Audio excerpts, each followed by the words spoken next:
respect to the defendant's omnibus motions or supersede defense written motions.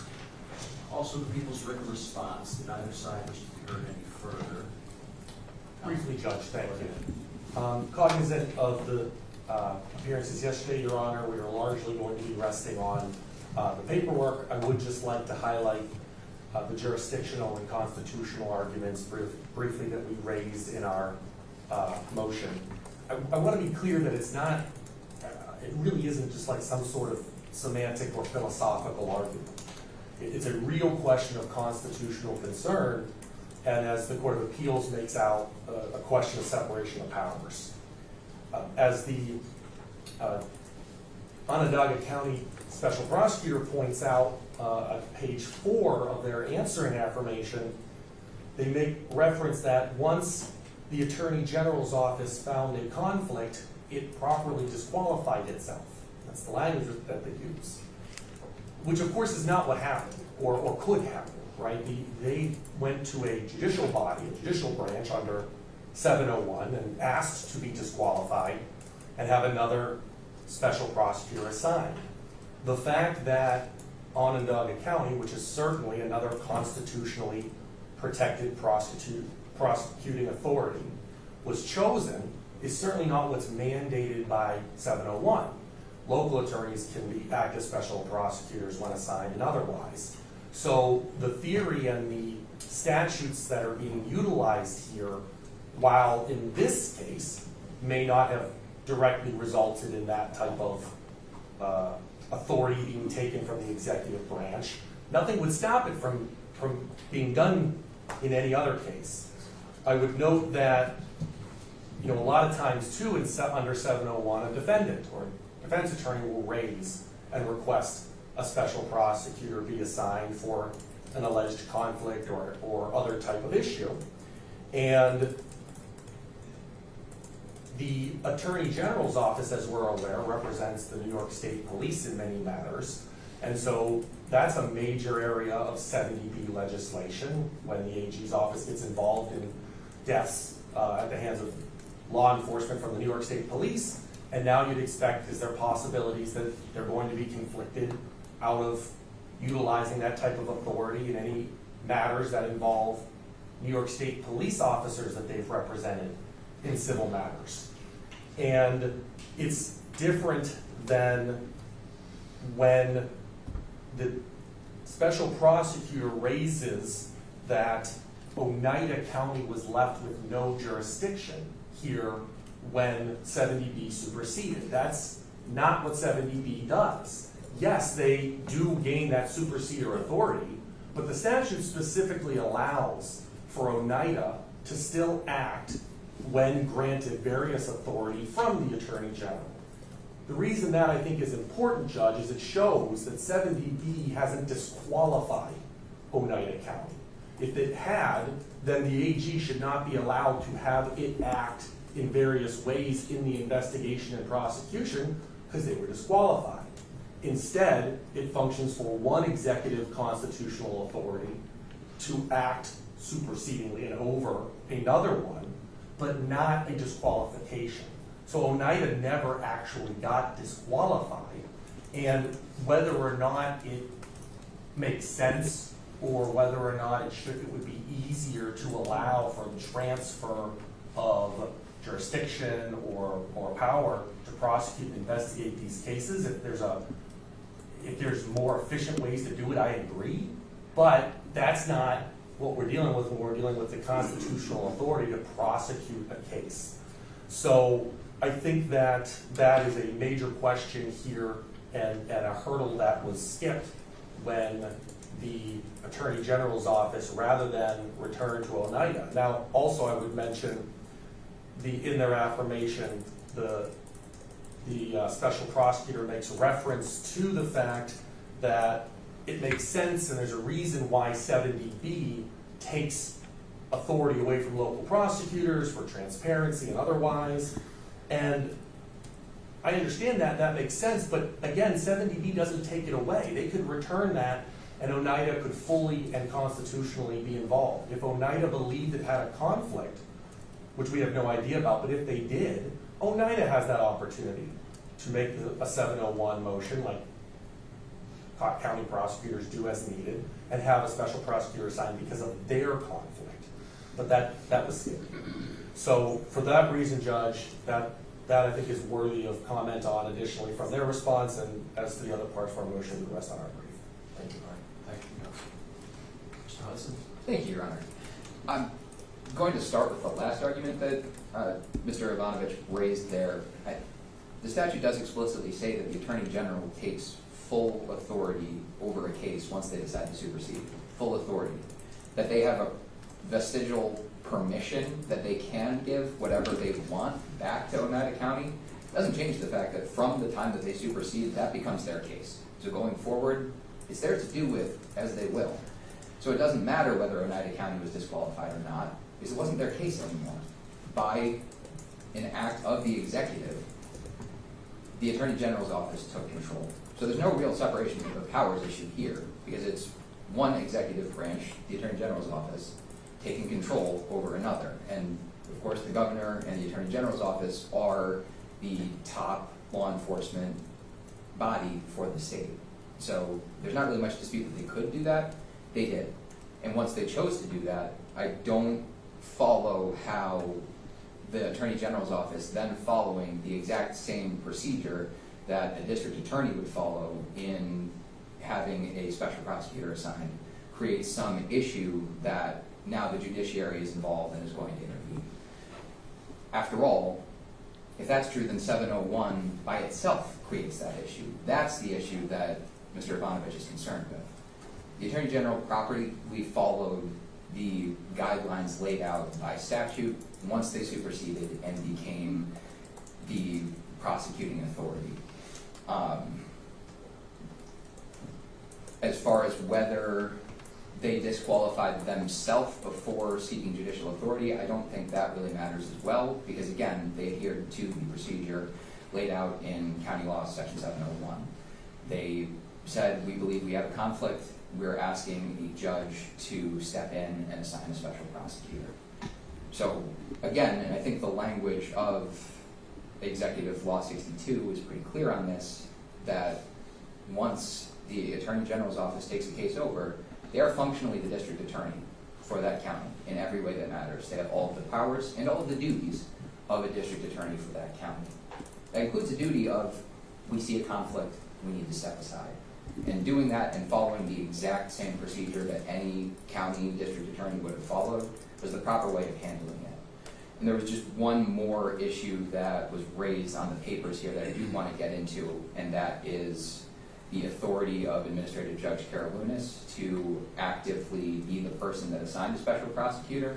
I'm sure the court is aware of this. There is a standing a standing yearly order that governs exactly administrative procedures like this. And by that order, Judge Karalunas, as administrative judge for the entire 5th Judicial District, which does include Oneida County, appointed herself as one of the judges capable of assigning special prosecutors. So in every way, this was done properly, and it was done as it should have been, specifically to avoid the separation of powers concerns that the defense raises. As for everything else, Your Honor, we would rely on our briefs. So then, as to the defendant's motion for Sandoval and Benedict hearings, that motion is granted. And any such information must be turned over to the defense no later than 15 days before the first scheduled trial date. As to any motions relative to discovery, both sides were reminded of their respective obligations under the CPL and may involve the court if there's a genuine discovery dispute. As to the defendant's motion to preclude non-notice statements, that motion is denied at this time, but with leave to renew should the people seek to introduce such evidence in the future.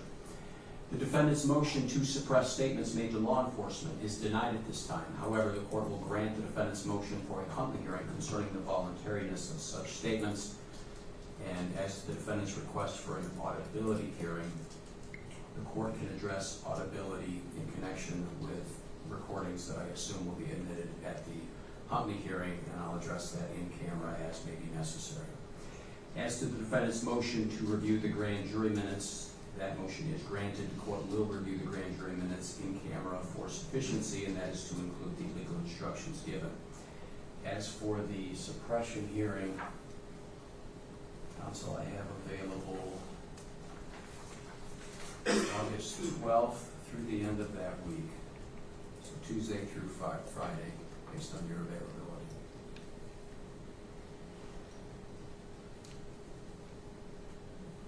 And I was just checking Teresa Francos as well, Judge. Thank you. If Friday's available, Judge, the 15th? 15th is available, so 10:30 a.m., August 15th. Mr. Anzalone, that's when you're next due back in this court. It'll be August 15th, 10:30 in the morning. We'll have your suppression hearing at that time, and then we can move on to talk about scheduling your trial. I'll see you all back here. Thank you.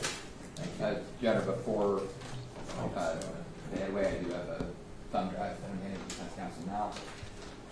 If I may approach the court, there's been some reference in the motion papers to search warrants in this case, and we do have all search warrants in this case that we're providing to the court. These have been previously provided to defense counsel in discovery packages.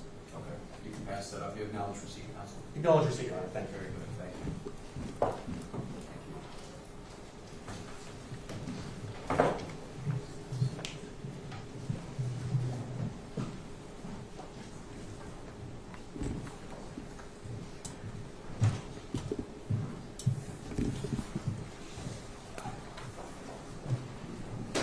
Michael Fisher.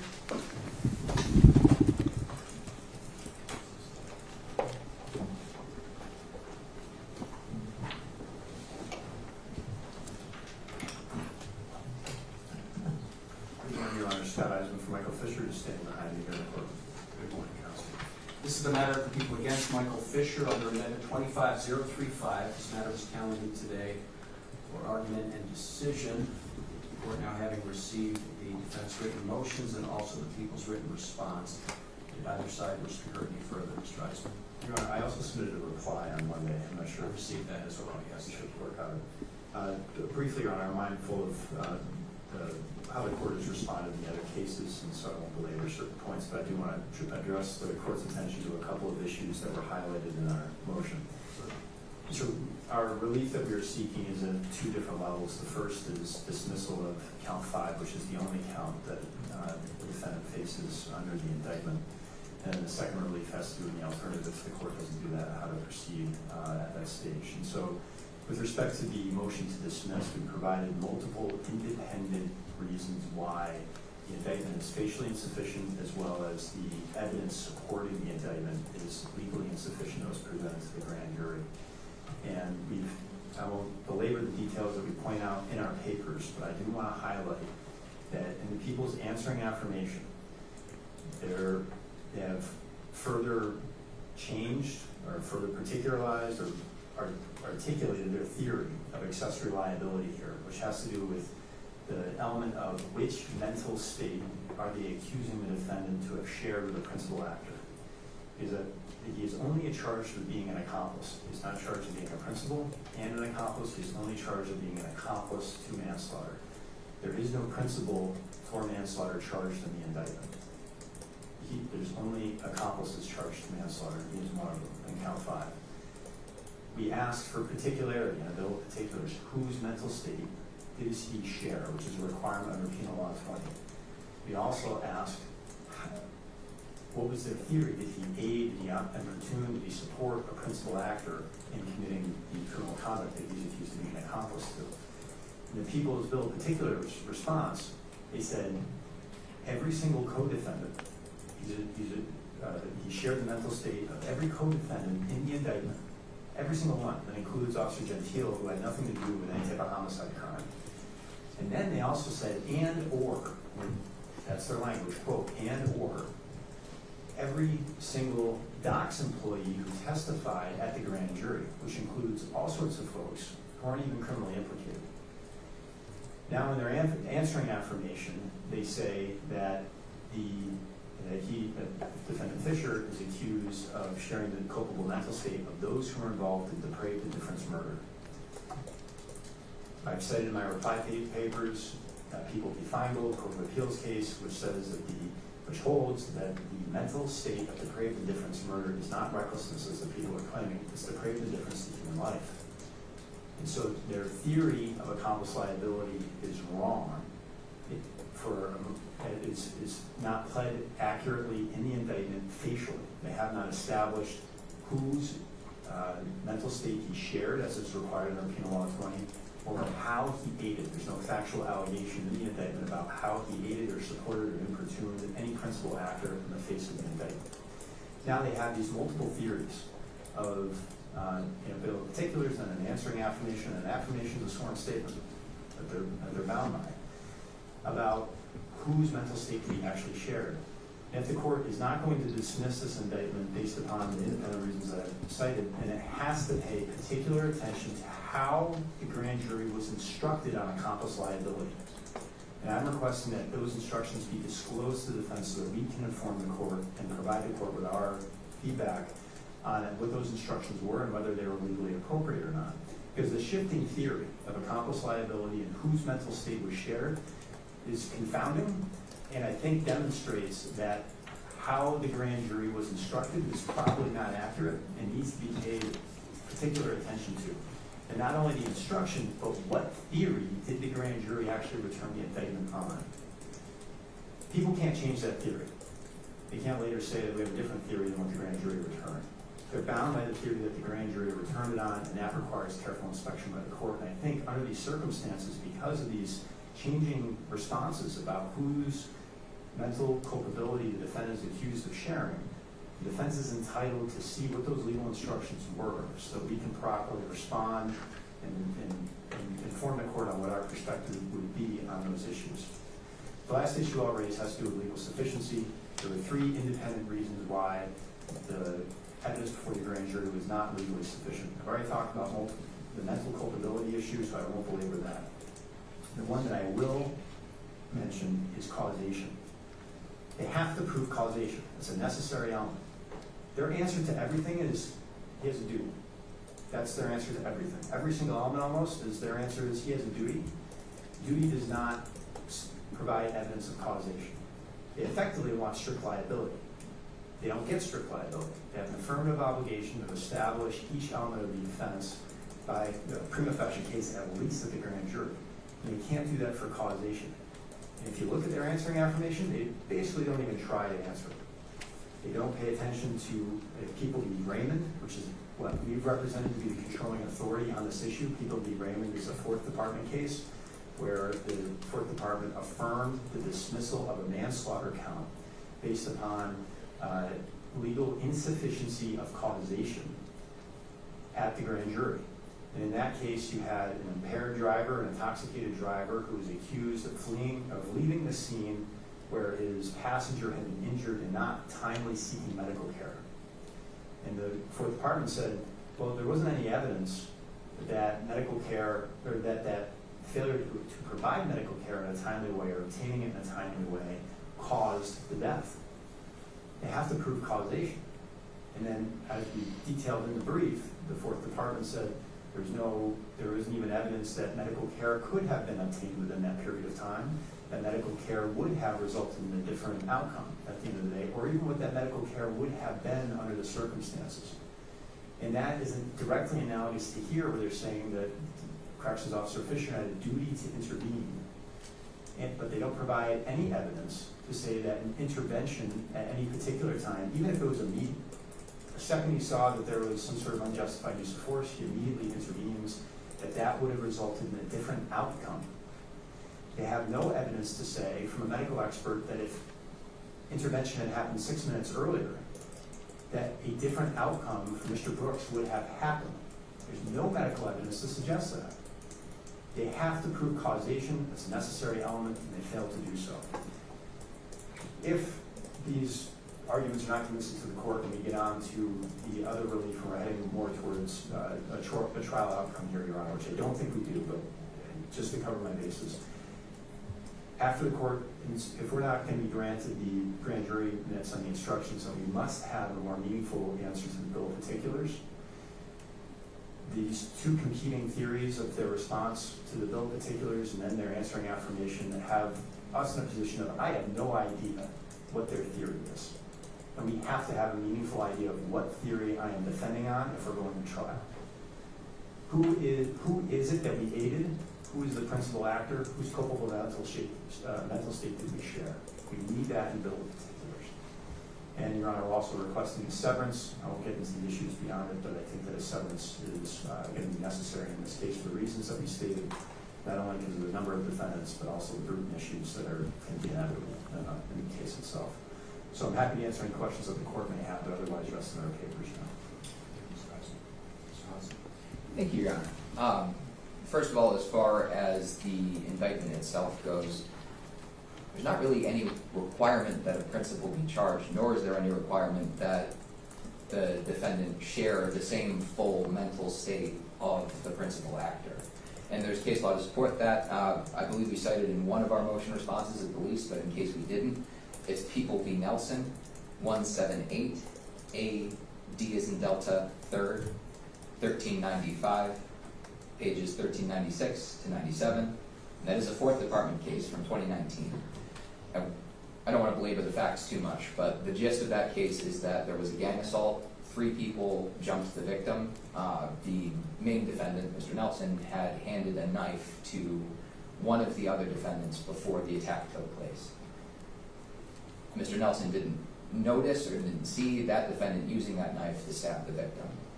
So the Fourth Department looked at that, saw that Mr. Nelson was attacking the victim, was participating in the attack, but there was no evidence to prove that he had the principal actor who was stabbing the victim with a knife. He didn't share that intent to cause serious physical injury.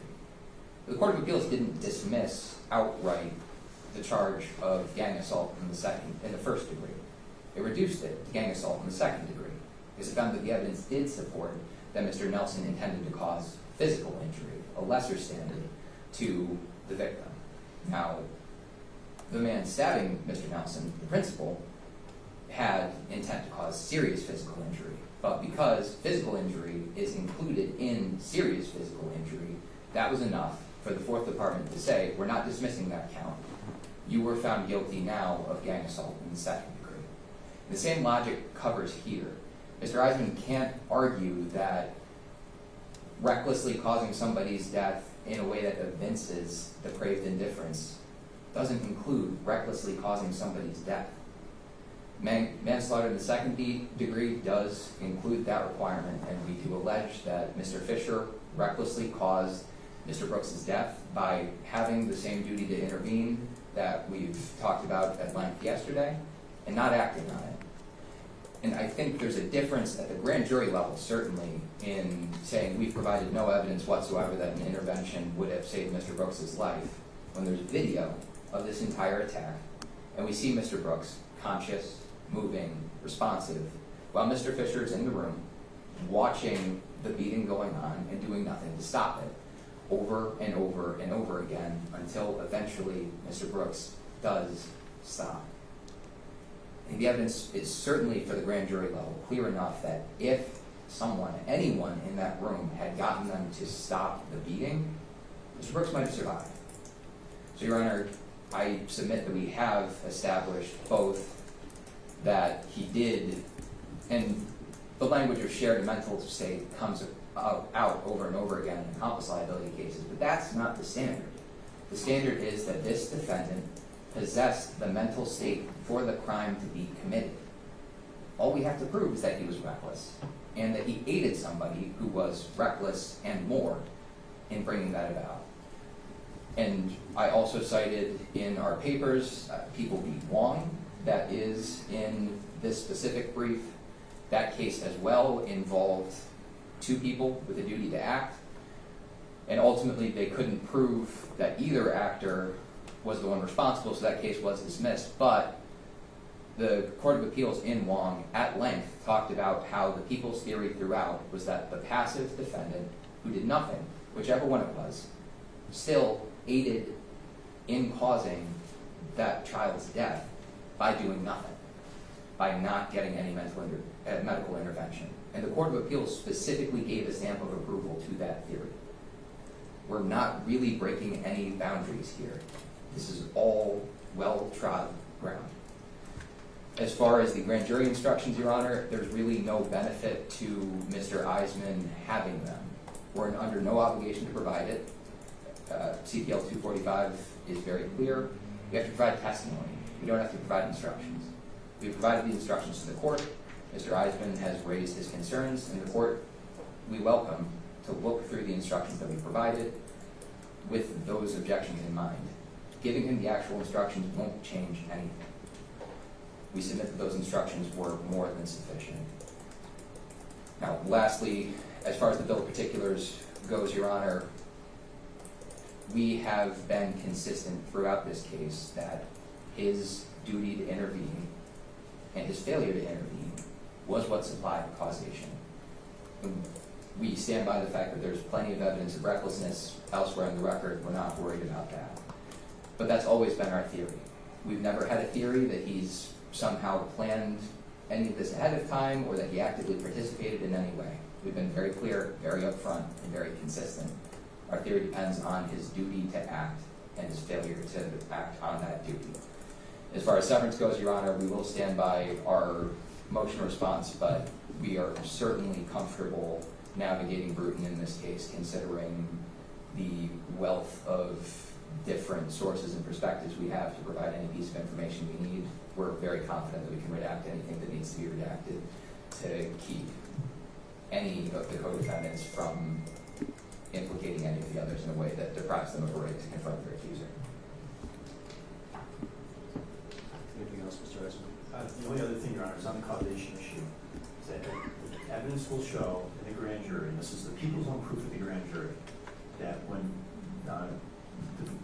Corrections Officer Fisher left the room after observing him for 6 minutes, that the initial medical evaluation revealed that Mr. Brooks' vital signs were stable. They were stable when he left. They want to say that he knew that he was at a substantial risk of death. The evidence directly contradicts that, and that's the last point on the term.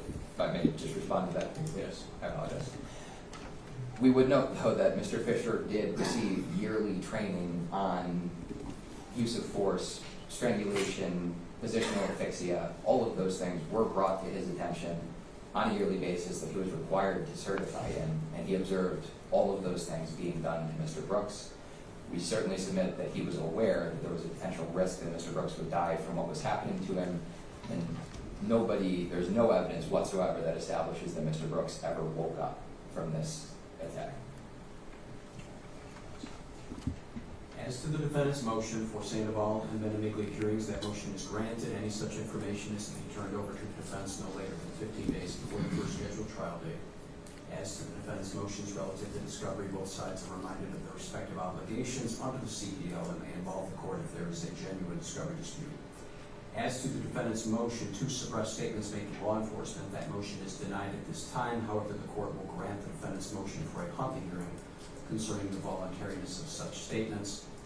And the court will also review the exhibits I assume will be admitted at the Huntley hearing to address audibility as may be necessary. The court will also grant the defendant's motion to review the grand jury minutes in this case. Those will be reviewed in camera for sufficiency, that is to include the legal instructions given.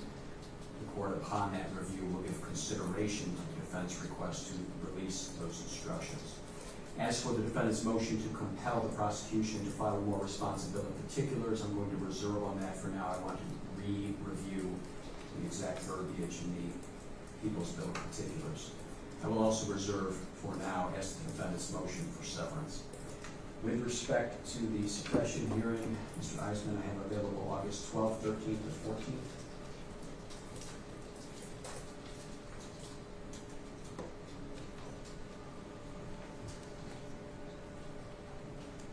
August 12th, Your Honor.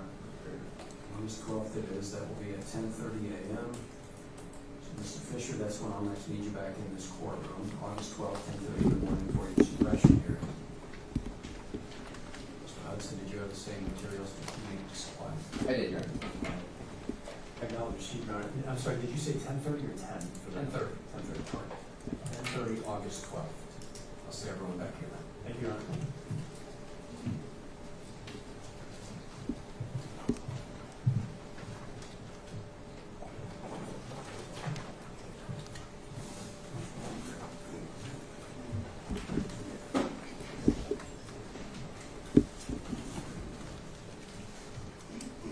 Michael Hayshaw,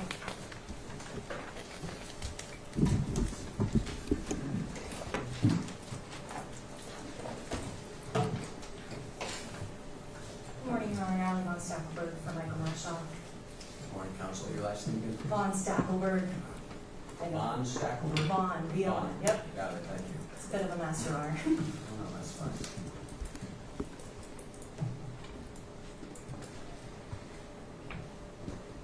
This is the matter of the people against Michael Mayshaw, indictment 25035. This matter is adjourned to today's date for argument and decision with respect to the defendant's omnibus motions, and the court is now in receipt of the defense written motions, also in receipt of the people's response. Would either side wish to be heard any further? Counsel? Yes, Your Honor. Just briefly, understanding, of course, that the court heard argument yesterday on many of the same arguments that we made in our papers, as well as Mr. Eisman's arguments that he just laid out, specifically regarding mental culpability for accomplice liability, same causation arguments that we've raised in our brief as well, Your Honor. But I do just want to add one point with respect to the omission part. I understand Your Honor heard argument on this point yesterday. However, having not been here for those arguments, I just want to cover a couple of points for Your Honor. Specifically with respect to omission, the position of the prosecutors since the beginning of this case, and we just heard that again in Mr. Fisher's case, is that each of these defendants, including Mr. Mashaw, owed a duty to intervene, and that duty to intervene can serve as the basis of either an omission for the purposes of accomplice liability or perhaps some other sort of criminal liability. They point to this duty, but it's actually just an assumption. There is no legally recognized duty to intervene in criminal law. The positions that the people cite in their opposition, they have not provided a single case nor a single statute that recognizes such a duty to intervene in criminal law. Even the case of People v. Wong, which the people just discussed and which was mentioned in our brief as well, addresses a very clearly recognized duty to intervene in criminal law in a parent-child relationship. It is a completely different, separate, very well recognized duty in criminal law, and it is not a duty to intervene by law enforcement. Instead, they're assuming that this duty should be extended. And I would specifically note for Your Honor that there is, in fact, and there has been for many years, a bill before the New York State Legislature which would make it a crime for law enforcement to fail to intervene, but that bill has never passed. It is not yet the law that a failure to intervene by law enforcement can be the basis of criminal liability. So the assumption that a duty to intervene somehow automatically translates to criminal culpability is simply that. It's just an assumption on the part of the people. It is not actually the law. With respect to the other arguments, Your Honor, we would rely on our papers. Specifically, Mr. Eisman discussed this as well, but our arguments with respect to facial insufficiency of the indictment, as well as sufficiency of the proof. And if the court has any questions, I'm happy to answer them, Your Honor. But besides that, we would rely on our papers. Counsel. Mr. Hudson, did you want to be heard? Very briefly, Your Honor. Certainly we don't need to go back to the well as far as the parent-child relationship. I would just remind the court of our arguments yesterday that that duty itself comes from a definition in family court law. So certainly we think that the authority we've provided provides just as clear of a basis for a duty of care for correction officers as that definition does for the parent-child relationship. We'd also note there was some argument yesterday, and I don't know if Ms. von Stackenberg was trying to get to this exactly, but we're not asking the court to find any broad universal duty of law enforcement, period, here to intervene.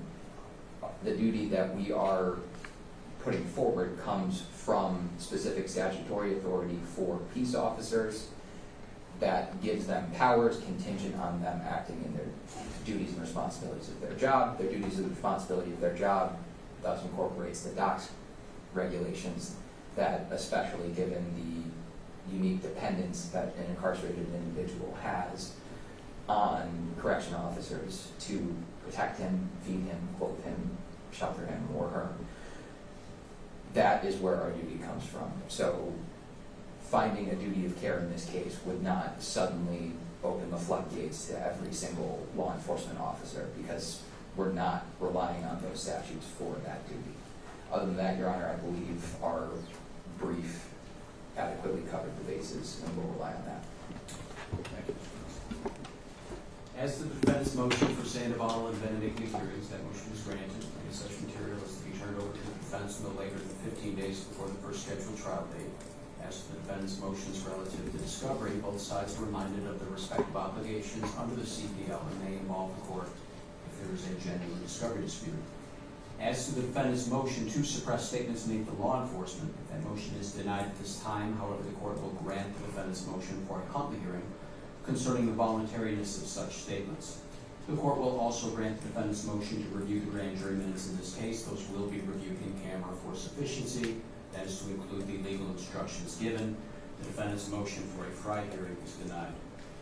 As to the suppression hearing date, counsel, I'm down to August 13th or 14th. We do August 13th, Your Honor? Okay. 10:30 a.m.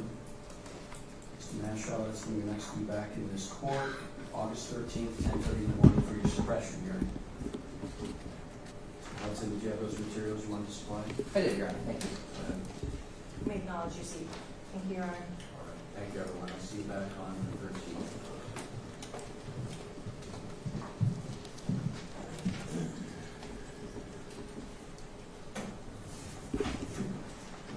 David Walters.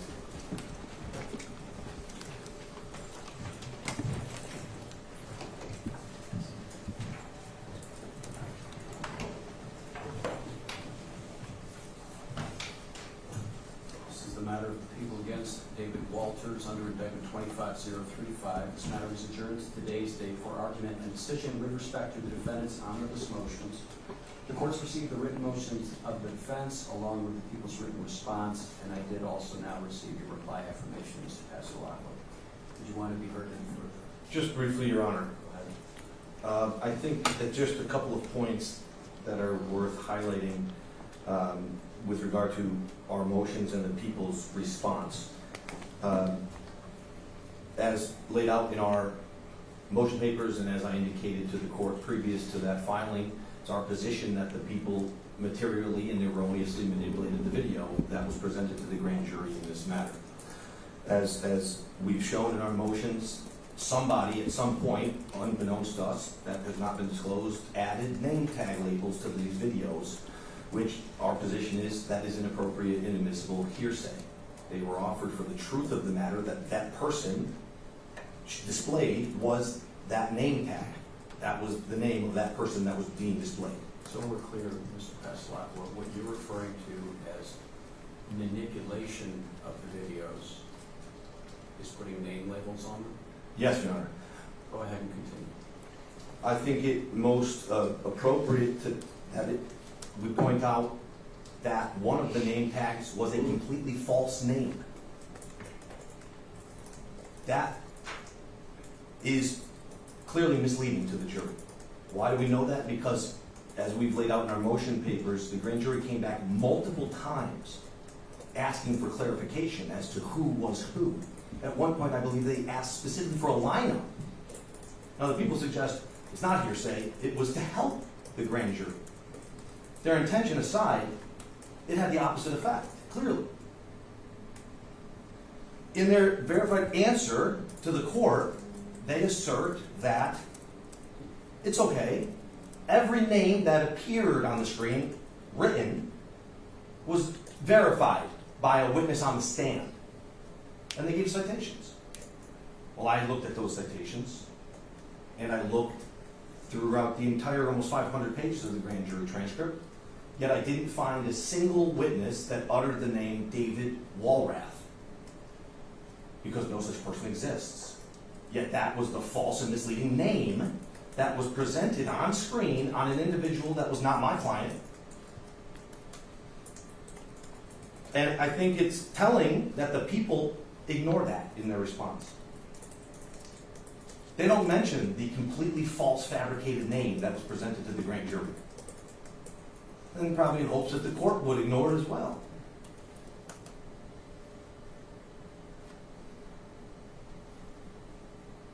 But I would suggest to the court that their representation that a witness identified each label as accurate is a false representation to the court. No one ever uttered that name.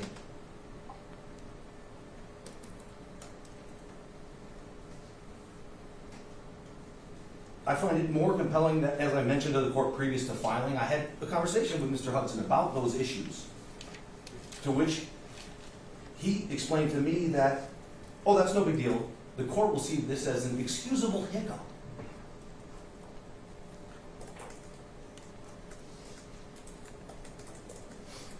But never mentioned it in their responsive papers whatsoever. I think it also telling that now, again, as we articulated in our motions, we were never in receipt of the original video without name tags. We were only given the video with the name tags placed throughout the videos. And as we articulate in our papers, the original on the body cams have been destroyed. So the only way for them to bring the video back to its original state would be to further manipulate and remove those name tags now.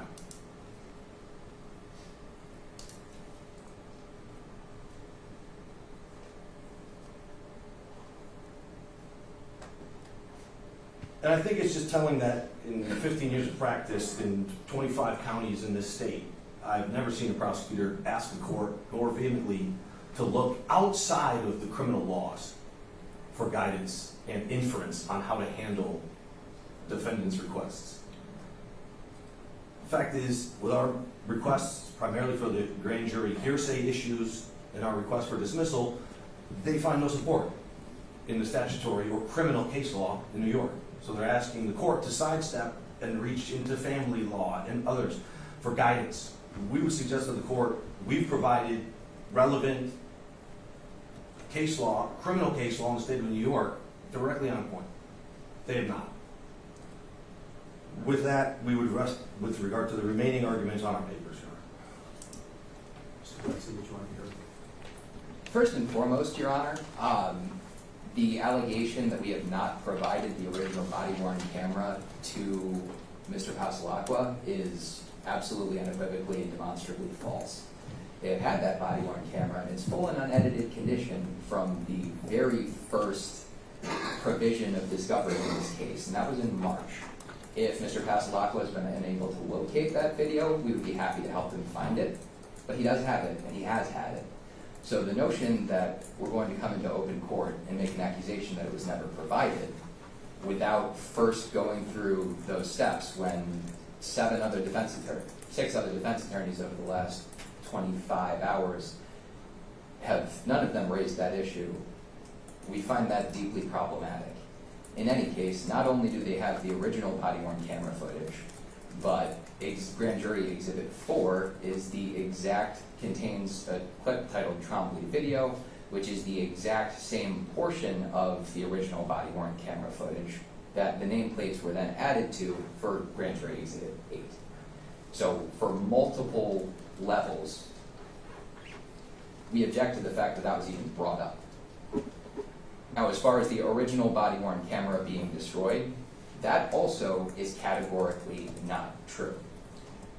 There was an expert affidavit provided by Brian Childs, who is an expert that was hired specifically by Axon, specifically to go through body-worn camera footage. And in that report, he noted that recall footage, once, in order to look at it, it has to be uploaded off the body-worn camera, and then it's deleted from that body-worn camera. We could not have looked at anything in this case without removing it from the camera, but it was preserved in the exact same condition it was in and downloaded. On top of that, there was some reference, I believe, in Mr. Pasalacqua's reply brief that the investigator Musso was capable of looking at the body-worn camera footage without it being deleted. That's also not true. The reason that that footage was able to be contained in the full Axon package from Mr. Childs is because investigator Musso provided access to Doc's Axon share mainframe, their cloud, directly to Mr. Childs, who was able to provide that, run the audit trails, and compile all of this information. On top of that, every time we provide body-worn camera footage, in any case, it is always removed from the body-worn camera itself. Every time we have an activation, That comes about because the body worn camera is put on a charging port, and then the activations are then transmitted out immediately, deleted from the body worn camera footage and sent on. So essentially, Mr. Pasalacqua is accusing us of misconduct for providing discovery in the only way that that discovery can be provided. Your Honor, we submit that that motion should carry very, very little weight, if that. And while we're on the subject, we would note that the one mistyped name in Grand Jury Exhibit 8 was attached to a person that was very visibly another defendant in this case, Christopher Walrath. His name was correctly identified within a minute beforehand on the same video, in the same area. I believe he might leave the frame in the intervening time, but I'm not even positive on that fact. In any case, it is very clear that the same person being shown with the correct name immediately beforehand, that one small typo should not completely undo the entire grand jury presentation. Because of course, the grand jury was going to be confused on who's who here. There were 10 named defendants, multiple additional cooperators, and then on top of that, multiple other people who were also on the video. All of them wearing docs uniforms, all of them looking not inconsistent from each other. Given all of that, we submit that it was necessary to provide the grand jury some kind of guidance to keep track. But I would also clarify that I think Mr. Pasalacqua was misreading our argument a little bit as to why the nameplates on Exhibit 8 and also Grand Jury Exhibit 9 aren't hearsay. It's not that it was just to help the grand jury and that's why it's not hearsay. It's not hearsay because it's just matching what the witness identified. So it's not for the truth, it is this is who this person identified this visible person on the video as.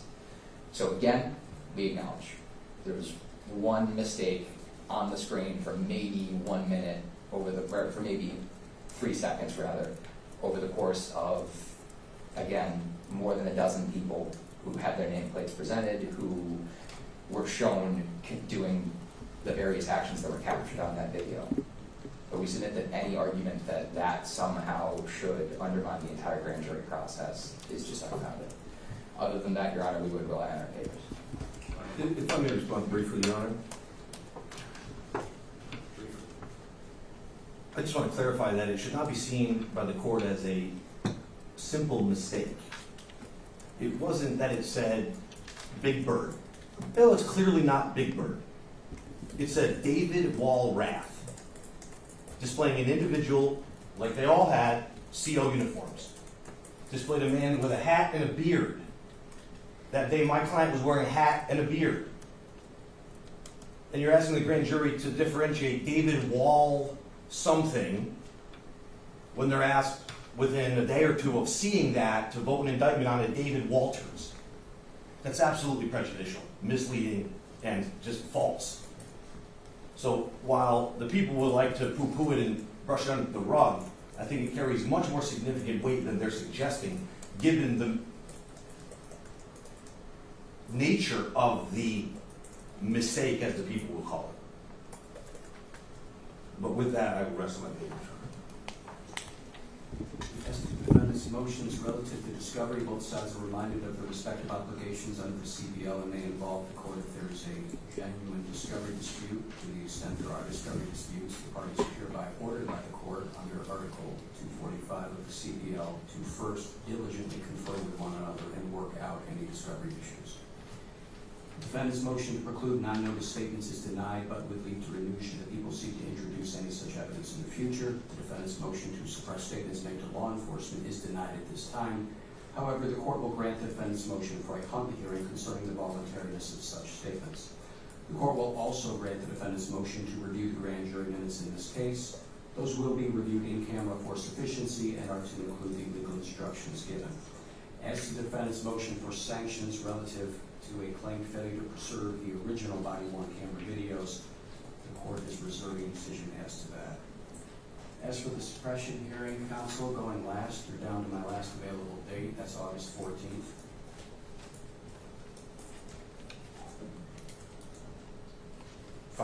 absolutely. August 14th, 10:30 a.m. Mr. Walters, that's when you're next to be back in this court. Hudson, did you have materials you need to provide? I did, Your Honor. Thank Go you. ahead. Would receive, acknowledge receipt, Your Honor. Thank you. I'll see you when back here then, August 14th, 10:30 a.m. Thank you, Your Honor.